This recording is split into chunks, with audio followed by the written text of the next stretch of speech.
हाँ भाई, इधर बात करते हैं नेक्स्ट टॉपिक पर, और ये है पीएच मेजरमेंट। यानी कि अगर कोई चीज एसिडिक है तो कितना एसिडिक है, बेसिक है तो कितना बेसिक है। ये क्वेश्चन पूछते हुए इसका जवाब हम लोग देंगे। चलिए भाई, तो पहले होता था कि भाई लोग क्या करते थे, सूंघ लेते थे, टेस्ट कर लेते थे, बोलते थे अरे यार मजा आ रहा है यार, एसिडिक है, मजा आ रहा है बेसिक, और उसके बाद कल को जाके घर पे बेहोश होकर खत्म हो गए। अच्छा प्रोसेस नहीं था ये पता लगाने का, टेस्ट करके सूंघ कर, ये कोई अच्छा प्रोसेस नहीं है। तो हमें चाहिए कुछ टेक्नोलॉजी, कुछ तरीका। तो पहले के लोगों ने एक तरीका निकाला जहां यूज होता था लिटमस पेपर। क्या यूज होता था? Litmus paper. याद रखेंगे, लिटमस पेपर बड़ी कमाल की चीज थी। अक्सर आप लोग लैब में जाएंगे अगर, तो लिटमस पेपर आपको सबसे इजीली मिलने वाली चीज है, किसी भी स्टेशनरी पर भी आराम से आपको मिल जाती है। आपके पास होता था रेड लिटमस पेपर। क्या होता था? लिटमस पेपर दो कलर के होते थे, या तो रेड होता है या तो ब्लू होता है। अगर आपने रेड को सॉल्यूशन में डाला और वो रेड हो गया ब्लू, क्या हो गया? रेड ब्लू, तो वो पक्का क्या है? पक्का क्या है भैया? बेस है। बहुत अच्छी बात है, ब्लू से बेस याद रखो, रेड से ब्लू, ब्लू से बेस, याद रहेगा क्या? और अगर रेड हो जाए ब्लू वाला तो ये पक्का क्या होता है? रेड है खतरे का सिंबल, तो याद रखो खतरा कौन है? एसिड, बेस खतरा नहीं है। इससे आपको याद रहेगा हमेशा, ठीक है। जब भी ये भी तरीका था, क्या होता था, आप ब्लू लिटमस पेपर को लीजिए, डालिए, रेड हो गया तो वो क्या हो गया? एसिड। कलर नहीं बदले तो वो बेस ही है। समझ में आने, वो क्या है? बेस ही है। कलर बदल ले, रेड हो जाए, हल्का रेड हो जाए, तो आप पता लगा लेते कि अच्छा एसिडिक है, ज्यादा एसिडिक नहीं है, बहुत गाढ़ा रेड हो गया, बहुत एसिडिक है। तो ऐसा एक अंदाजा लगता था कि हाँ भाई एसिडिक है, बहुत एसिडिक है, नॉर्मल एसिडिक है, ठीक ठाक एसिडिक है, बेसिक है, तो अंदाजा लग जाता था। समझ में आ रहा नहीं आ रहा? पर ये तो कुछ खास तरीका हुआ नहीं, ये अच्छा तरीका नहीं है। तो और थोड़ा एडवांस हुए और हम लोग लाए पीएच पेपर। क्या लाए भाई? पीएच लिखते समय बहुत गड़बड़ करते हो। पी के माथे पर होता है हमेशा क्या? एच। याद रहेगा या नहीं रहेगा? पी के माथे पर एच होता है। इधर सुनिएगा, पीएच पेपर की बात करता हूं। तो पीएच पेपर लिटमस पेपर जैसा ही है, बस उससे थोड़ा अपग्रेड और एडवांस है। यहां क्या होता है? यहां होते हैं कलर। यहां क्या होते हैं? कलर। ऐसे बना होता है पट्टा जिसमें होते हैं कुछ कलर, और हर कलर का अपना होता है नंबर। यहां होता है 0 से 2, तो यहां होता है 2 से 4, यहां होता है 4 से 6, और यहां होता है 6 से 8, यहां होता है 8 से 10। इसी तरीके से और भी 2 ब्लॉक में बना देता हूं, 10 से 12 और 12 से 14। यही नंबर हैं, यानी 0 से लेके 14 के बीच में पीएच मान घूमता रहता है, पीएच वैल्यूज घूमती रहती हैं। याद रहेगा नहीं रहेगा? कहां से कहां तक? 0 से लेके, बोलो ना, 14 तक, मुर्दों की भांति व्यवहार करते हुए, तो 14 तक घूमती रहती है वैल्यू। समझ में आ रहा है क्या? यहां तक गड़बड़ कोई? तो 0 से लेके 14 तक घूमती रहती है वैल्यू। अच्छा चल रहा है, कोई टेंशन वाली बात नहीं है। आपके पास होता था एक पेपर, पीस ऑफ पेपर, इसको आप लोग क्या करते थे? किसी भी सॉल्यूशन के अंदर डुबो दिया। देखना जरा, सॉल्यूशन के अंदर क्या कर दिया? डुबो दिया। ये पीएच होता था ग्रे कलर का। ये पेपर जो होता है वो कैसे कलर का होता है? ग्रे कलर का। ग्रे यानी कि मटमैले रंग का होता है, एकदम चॉकलेटी, लेकिन बहुत ही हल्का चॉकलेटी, कुछ ऐसा कलर। दिख रहे हो क्या? इस पीएच पेपर को उठाया, डाल दिया सॉल्यूशन में, उसके अंदर कुछ कलर आ गया, हरा, पीला, नीला, और उसको आपने उठाया और इससे मैच कराया। ये कुछ कलर हैं, इनके साथ मैच कराया। बोला अच्छा इसके साथ मैच कर रहा है क्या? तो यानी पीएच वैल्यू पक्का किसके किसके बीच में होगी? 8 से लेके 10 के बीच में होगी। हालांकि एग्जैक्ट मान पता नहीं चला कि 9 है कि 9.4 है कि 9.3 है, लेकिन ये पता चल गया कि 8 से 10 के बीच में है, यानी बेसिक है और उतना बेसिक नहीं है। अब यहां से आपके दिमाग में एक चीज तो क्लियर हो जाती है, और वो चीज ये है कि 1 से 7 तक के बीच में हमेशा कैसी प्रॉपर्टी होगी? बोले। और 7 से 14 के बीच में बेसिक प्रॉपर्टी होगी। बहुत अच्छी बात है, ठीक है। एसिडिक और बेसिक। और ये दिक्कत ये ना, 7 तो इसमें भी आ रहा है, 7 तो इसमें भी आ रहा है। अब तो अगर 7 हो तो क्या होता है? सॉल्ट होता है, ठीक है, सॉल्ट होता है। क्या होता है? न्यूट्रल कहो, सॉल्ट कहो, सॉल्ट भी न्यूट्रल ही होते हैं पीएच वैल्यू के हिसाब से। बोले हाँ, 7 को सॉल्ट बोला जाता है। याद रहेगा क्या? चलिए, यहां तक कोई दिक्कत? ये पीएच वैल्यू की बात है। अगर 1 से 7 तो एसिडिक, 7 से 14 तो क्या बेसिक, और 7 तक में क्या है सॉल्ट है। समझ में आ रेला है, बहुत अच्छी बात है। पीएच वैल्यू भी एक अच्छा तरीका है, लेकिन अंदाजन मान मिल रहा है, एक क्या बोलते हैं हम लोग, अंदाजा लगा रहे हैं, कुछ एग्जैक्ट नहीं मालूम चला। एग्जैक्ट मालूम करने के लिए अब हम आएंगे अपनी जिंदगी में एकदम नए टॉपिक पर, पीएच मीटर। क्या है पीएच? ये आज की एडवांस टेक्नोलॉजी है, जहां एक मशीन का, एक वैल्यू का, एक उपकरण का, एक मीटर का यूज करके हम वैल्यू फाइंड आउट करेंगे। यहाँ कैसे वैल्यू फाइंड आउट होती है और वो मीटर दिखने में कैसा होता है देखेंगे जरा। हालांकि ये मीटर कई शेप में आते हैं, कई बार ऐसे भी शेप में होते हैं, मैंने पहले ऐसे भी बनाया है, याद आ रहा है नहीं आ रहा है, और ऐसे भी बना सकते हो, नजर आ रहा है क्या? ये ऊपर वाले होते हैं, इनको थोड़ा अलग बना देता हूं जिससे समझ में आए कि ये अलग है, नीचे वाला अलग है, ठीक है। ये बताता है एसिडिक, और ये क्या बताता है आपका बेसिक प्रॉपर्टी को बताता है। समझ में आ रहा है क्या? देखो जरा, शुरुआत में यहां नंबर 1 से शुरू हो रहा है, 2 3 4 5 6 और 7 8 9 10 11 12 और आगे बढ़ा देते हैं 13 और 14। देखो अब मुझे मालूम है कि ये पूरा का पूरा मुझे बिगाड़ना पड़ेगा, इसलिए मैं इसको आगे बढ़ाना नहीं चाहता था, पर कोई बात नहीं, ड्राइंग से समझ में आना चाहिए बस आपको। शुरुआत में देखना ये मीटर कैसा है, इसको क्या किया जाता है ना, सॉल्यूशन में से डुबो दिया जाता है। सॉल्यूशन में डुबोया, जब बाहर निकाला तो इसके ऊपर कुछ रीडिंग आ जाती है। आजकल तो इससे भी अच्छे आ गए हैं, डिजिटल मीटर्स आ गए हैं, डिजिटली पीएच वैल्यू सीधा बता देते हैं। समझ में आ रहा है क्या? डिजिटली पीएच वैल्यू बता देते हैं आजकल तो, और अच्छा तरीका है। पर यह भी एक तरीका है, इसमें देखें जरा, शुरुआत में देखिए एसिडिक वाला पट्टा चौड़ा है, यानी एसिडिक एकदम हाई है। जैसे जैसे जैसे जैसे जैसे जैसे 7 की ओर जा रहे हैं ना, बहुत कम, और 14 पर जाकर तो एसिडिटी खत्म ही हो गई, बेसिक हो गया सब। देखो बेसिक चौड़ा हो गया इधर, समझ में आ रहा नहीं आ रहा? और इधर आते आते फिर ये, यानी 1 पर एसिडिक प्रॉपर्टी बहुत हाई है बेसिक, और 14 पर बेसिक प्रॉपर्टी बहुत हाई है एसिडिक, लेकिन 7 पर दोनों बैलेंस में है। नजर आ रहा है नहीं आ रहा है? यही कारण था कि दोनों एक दूसरे के साथ मर्ज हो जाके क्या बना रहे थे, सॉल्ट बना रहे थे। मालूम चला या नहीं चला? ये प्रॉपर्टी है पीएच वैल्यू की, ये पीएच मीटर की कहानी हो गई आज के एडवांस टेक्नोलॉजी में, ठीक है। सॉल्यूशन में डालो, आज इसकी जरूरत इतनी इसलिए है ना भाई, देखो आप आज पैकेट फूड खाते हो, पैकेट में दूध आ रहा है, पैकेट में फूड आ रहे हैं, चिप्स आ रहा है, वेफर आ रहा है, बिस्किट आ रही है, अगर इनका पीएच वैल्यू जरा सा भी डिसबैलेंस हुआ तो एक्सपायरी डेट तो लिखी हुई 6 महीने भी, लेकिन वो 6 दिन में क्या हो जाएंगे, खराब, और आप खाएंगे आपको हो जाएगी फूड पॉइजनिंग। तो पीएच वैल्यू का आज के फूड इंडस्ट्री में इतना बड़ा यूज है कि आप सोच भी नहीं सकते। तो पीएच को जरा सा भी इधर उधर नहीं कर सकते, समझ में आ रहा नहीं आ रहा? पीएच जरा सा भी डिसबैलेंस हुआ, जरा सा भी मतलब इधर उधर हुआ, अनबैलेंस हुआ, तो वो पूरा का पूरा फूड आपका क्या हो जाएगा, खराब हो जाएगा, और आप तो मुंह बना के सिर्फ रह जाएंगे। समझ में आ रहा नहीं आ रहा? पैकेट के अंदर क्या हुआ आपको मालूम चलेगा क्या? नहीं। आप तो पैकेट खरीद लिए, खोला तो मालूम चला रही है क्या है, अंदर पहले से कीड़े बिलबिला रहे हैं। समझ में आ रहा नहीं आ रहा? क्यों? पीएच वैल्यू के कारण वो खराब हो गया यार। मालूम चला नहीं चला? रसगुल्ले आते हैं 3-3 महीने, ठीक है, अंदर अगर पीएच जरा सा भी डिसबैलेंस, कहानी खराब। मालूम चला नहीं चला? ठीक। तो ये पीएच वैल्यू की कहानी।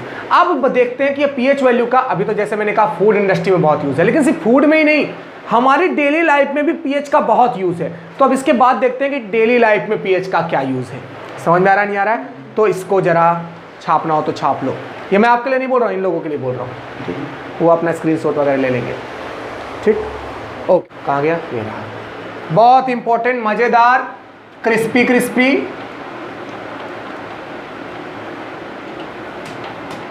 Daily uses of pH value, ठीक है।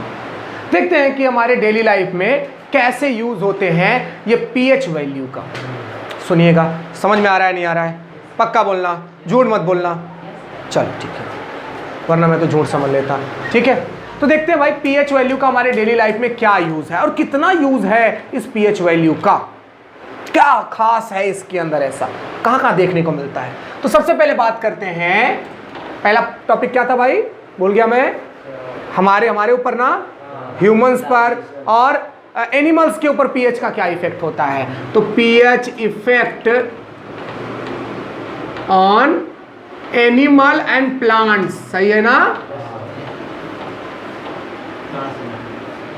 ठीक है, एनिमल और प्लांट्स, प्लांट्स और एनिमल गड़बड़ हो गया ना एक ही तो बात है।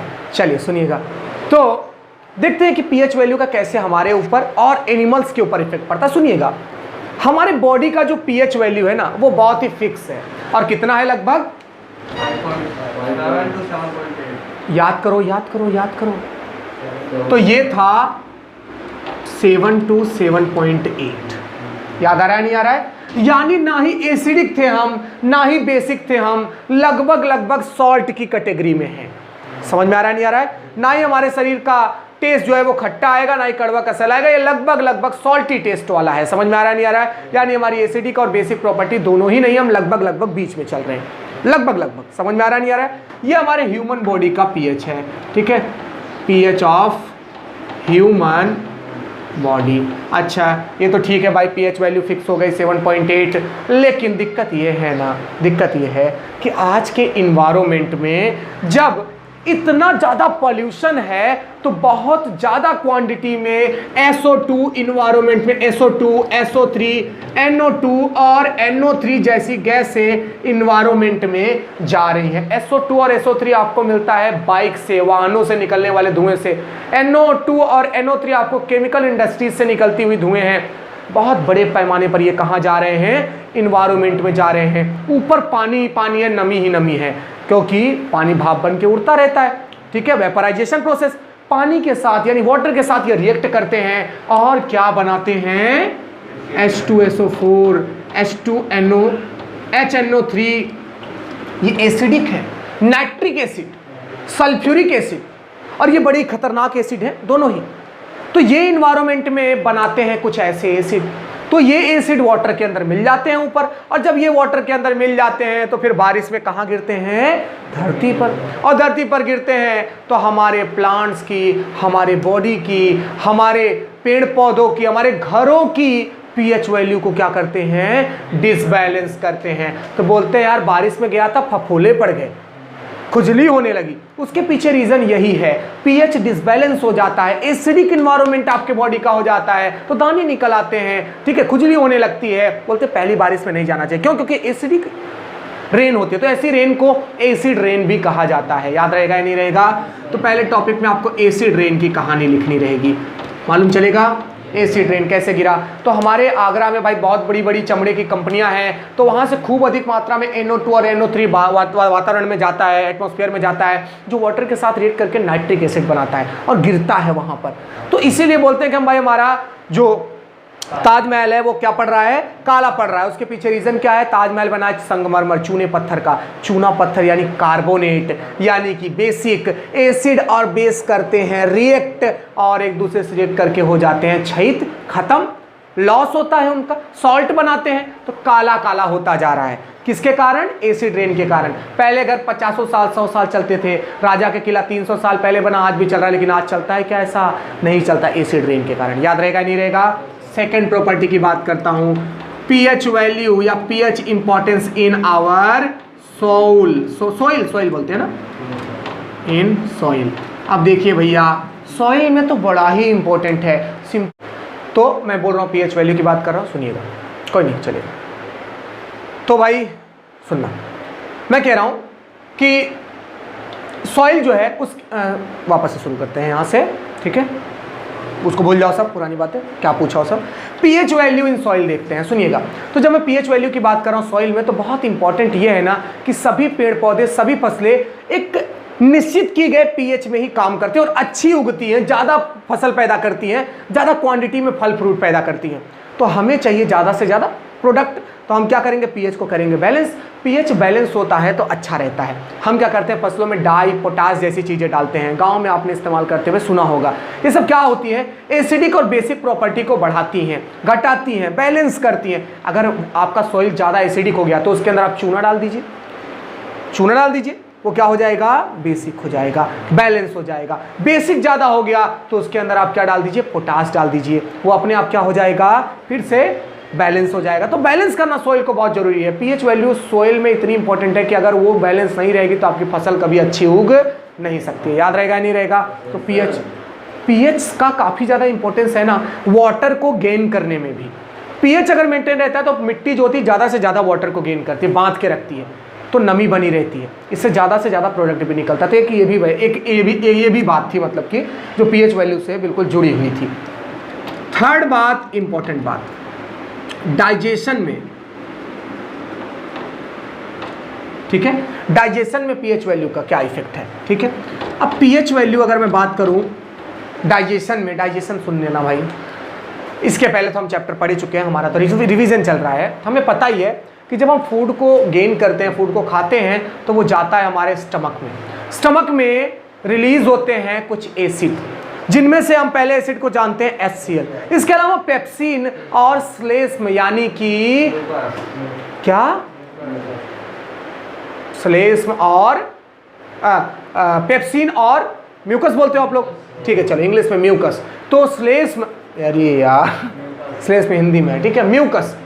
तो यहां पर HCl, पेप्सिन और म्यूकस रिलीज होता है। HCl होता है एसिडिक, तो इससे जलन ना हो इसके लिए म्यूकस आसपास क्या बना लेता है, स्टमक के इन्वायरमेंट बना लेता है। पेप्सिन प्रोटीन को पचाता है, तो अपना प्रोसेस शुरू कर देता है भाई, क्योंकि उसे एसिडिक इन्वायरमेंट चाहिए, HCl वो एसिडिक इन्वायरमेंट उसको दे दिया, काम चलने लगा दोनों का, सब अच्छा चला जिंदगी में, उनको कोई तकलीफ नहीं, कोई टेंशन नहीं है। लेकिन आपने तो आज खाया है पानी पूरी, चाट, समोसा, छोले कुलचे, अरे दबा के खाया है, स्टमक में सब गया, स्टमक ने खूब सारा HCl निकाला, क्योंकि उसको पचाना, इतना सारा ऑयल है, इतना ज़्यादा प्रोटीन, इतना सारा फैट है, कहाँ से पचाएगा, तो खूब सारा HCl निकालेगा, क्योंकि वो पेप्सिन भी खूब सारा निकाल रहा है। लेकिन म्यूकस तो निकले चाहे जितना, HCl इतना खतरनाक है कि म्यूकस को तोड़ के, अब ज़्यादा क्वांटिटी आ गई ना HCl की, वो स्टमक के साथ रिएक्ट करना शुरू करेगा, फिर आपको पेट में होने लगेगी जलन। क्या होने लगेगी, ज्यादा HCl। कैसे निकला, ज्यादा ऑयली खाओ ना, ज्यादा मसालेदार खाओ ना, तो क्या होता है पेट के अंदर HCl ज्यादा रिलीज होता है, क्योंकि पचाना उसको ज्यादा है,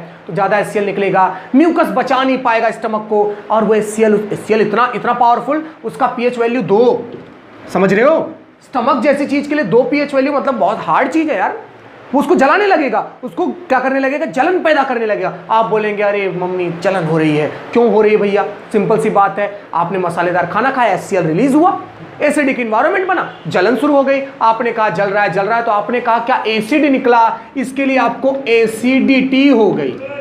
समझ में आया नहीं आया, क्योंकि एसिड निकला तो क्या हो गई, एसिडिटी हो गई, एसिड के कारण एसिडिटी हो गई। मम्मी ने बोला क्या करें, आप मम्मी को पहले से पता था कि पेट में इसने खूब ठूस के खाया है, तो निकला है HCl, पेट को जला रहा है। अगर एसिड के साथ बेस रिएक्ट कर जाए तो मजा ही आ जाए जिंदगी में। तो क्या बोलती हैं कि बेटा बाहर से थोड़ा सा बेसिक चीजें ले लो, तो वो लेके आती हैं इनो, या इनो नहीं मिला, घर में कुछ नहीं, तो चूना उठा लाती हैं। क्या उठा लाती हैं, चूना, जिसको आप बोलते हो लाइम। क्या बोलते हो, लाइम। थोड़ा सा चूना गोला बना के आपके मुंह में, पुराने लोग ऐसे ही करते थे, गोला बना के खा लेते थे। चूना है बेस, पेट में निकला है एसिड, बेस और एसिड कर दिया रिएक्ट, अब तुरंत करते हैं, क्या करते हैं, तुरंत रिएक्ट करते हैं, सॉल्ट और पानी बना देते हैं, सब शांत, मार धाड़ खत्म, सब मर गए, कोई टेंशन नहीं, अभी बचा ही नहीं कुछ।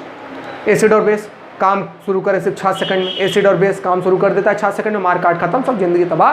समझ में आया नहीं आया, इस तरीके से चल रहा है प्रोसेस पूरा का पूरा। अंदर मालूम चल रहा है क्या, चलिए भाई, ये तो डाइजेशन में कैसे पीएच की कितना ज़्यादा इफेक्ट है। देखो जरा, पीएच वैल्यू डिसबैलेंस हो जाती है तो कैसे एसिडिटी हो जाती है, और उसको कंट्रोल भी पीएच से ही किया जाता है। समझ में आया नहीं आया। नेक्स्ट बात करते हैं, 4th पॉइंट है बच्चों, सुनो जरा फटाफट, कि अगर आपको, कई बार क्या होता है ना, कुछ ऐसे एनिमल्स होते हैं जो अपने आत्मरक्षा के लिए, यानी कि सेल्फ डिफेंस में यूज करते हैं। कहाँ यूज करते हैं, सेल्फ डिफेंस में यूज करते हैं, सेल्फ डिफेंस में यूज करते हैं। बहुत अच्छी चीज है, सेल्फ डिफेंस में यूज करते हैं। सुनिएगा क्या होता है ना, आप जाते हो, देखा भाई शहद, अरे वाह वाह वाह वाह, मजा ही आ जाता है। शहद देख के पेड़ में लटका हुआ है, गई पत्थर मार दिया, मक्खी उड़ी और आके आपको क्या कर ली, लालच बुरी बला है, काट ली मक्खी काट ली। तो मक्खी या चींटी दोनों ही काटते वक्त आपके शरीर के अंदर जहां डंक मारती है ना, वहां से रिलीज करती हैं एसिड, और उस एसिड का नाम होता है मेथालीन। क्या होता है, मेथालीन। ठीक है, याद रहेगा क्या, मेथालीन रिलीज करती हैं। ये मेथालीन जाता है आपकी बॉडी के अंदर, एसिड है क्या है। और अभी थोड़ी देर पहले ही हम लोगों ने देखा था कि हमारे बॉडी का पीएच ना ही एसिडिक होता है ना ही बेसिक होता है, ये तो दोनों के बीच में घूम रहा है। डंक मारा, एसिड कर दिया रिलीज, बॉडी इसको एक्सेप्ट करती बॉडी बोलती है अरे मैं तो बेसिक थी, मैं तो शांति से बैठी थी, ये कौन ले आया एसिड? समझ में आ रहा नहीं आ रहा? मेलाथीन उसको बर्दाश्त होता नहीं है, एसिड है, तो वो वाला पार्ट उस चीज को एक्सेप्ट कर नहीं पाता है, तो वहां लाल होना शुरू हो जाता है। क्या होना शुरू हो जाता है? एक्सेप्ट नहीं करना, लड़ाई हो रही है अंदर। बॉडी बोल रही नहीं नहीं नहीं नहीं नहीं, मैं तो ना ही एसिड ना ही बेसिक, मैं तो शांत हूं, कोई टेंशन नहीं, लेकिन तुम एसिड लेके घुसे चले आ रहे हो। और उसने उस जगह का, इसीलिए देखो पूरा शरीर में नहीं खुजली होती है, थोड़ा सा एसिड डाला है ना, ऐसा थोड़ी ना कि भर के बाल्टी भर के ले आई मधुमक्खी, बोले अरे भाई ये लो बाल्टी भर के ये लो एसिड, ऐसा नहीं करती है, थोड़ा सा मारा तो थोड़ी जगह पे रेडियस हुआ और फिर वहां होने लगा क्या? जलन, क्योंकि बैलेंस बिगड़ गया ना।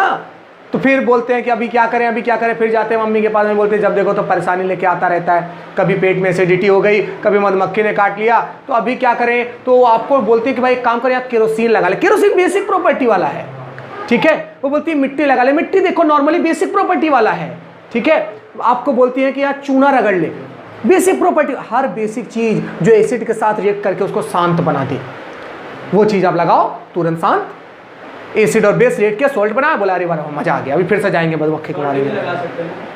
सॉल्ट कैसे लगाओगे? सॉल्ट रिएक्शन करता ही नहीं है, सॉल्ट रिएक्शन नहीं करता है।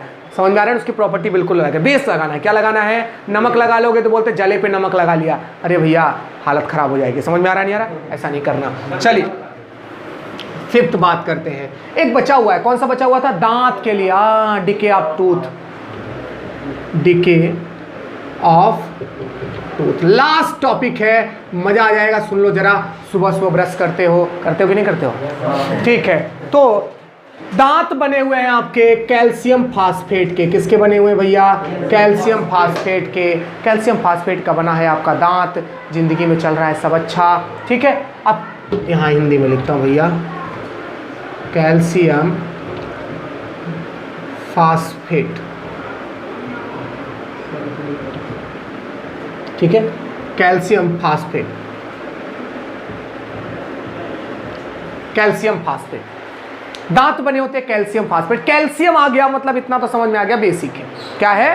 दांत बने होते हैं लगभग चूने पत्थर के तरीके से समझ लो, बस एक अलग प्रॉपर्टी है इनकी, ठीक। तो दांत बने हैं बेसिक, दांत है कैसे? बेसिक, दांतों की प्रॉपर्टी है बेसिक। सुनिएगा, अब दांत तो भैया फर्स्ट क्लास बेसिक है, कोई टेंशन नहीं, लेकिन हमारे मुंह के अंदर का जो पीएच है ना, मुंह के अंदर का, यहाँ लिखता हूं pH of mouth, that is approximately 5 to 5.8। याद रहेगा या नहीं रहेगा? ये तो काफी कुछ एसिडिक है, बहुत नहीं है लेकिन एसिडिक, दांत के हिसाब से तो बहुत है, एसिडिक है। अच्छा, मुंह के अंदर एसिड होना भी जरूरी है, अगर नहीं होगा तो रात को आप क्या खा के सोते हो? जहर, क्या? खाना खा के सोते हो, खाना खा के सोते हो तो सारा खाना पच जाता है क्या मुंह में से? कुछ खाना दांतों के बीच फंसा रह जाता है। ये एसिडिक प्रॉपर्टी, मुंह के अंदर जो सलाइवा ग्लैंड्स है, जो सलाइवा रिलीज कर रहा है, उसके अंदर की एसिडिक प्रॉपर्टी ये जाती है और जाकर उन फूड के साथ चिपक कर रिएक्ट करके उन्हें मुंह में क्या कर देती है? खत्म कर देती है। क्या कर देती है? खत्म कर देती है। वहीं उनको पचा जाती है, वहीं उनका डाइजेशन कर देती है, मुंह में ही। समझ में आ रहा नहीं आ रहा है? लेकिन इस प्रॉपर्टी में खूब सारा एसिडिक इन्वायरमेंट बन जाता है। अब अगर एसिडिक बना तो दांत तो बेस है, एसिड और बेस के बीच में क्या होना शुरू हो जाएगा?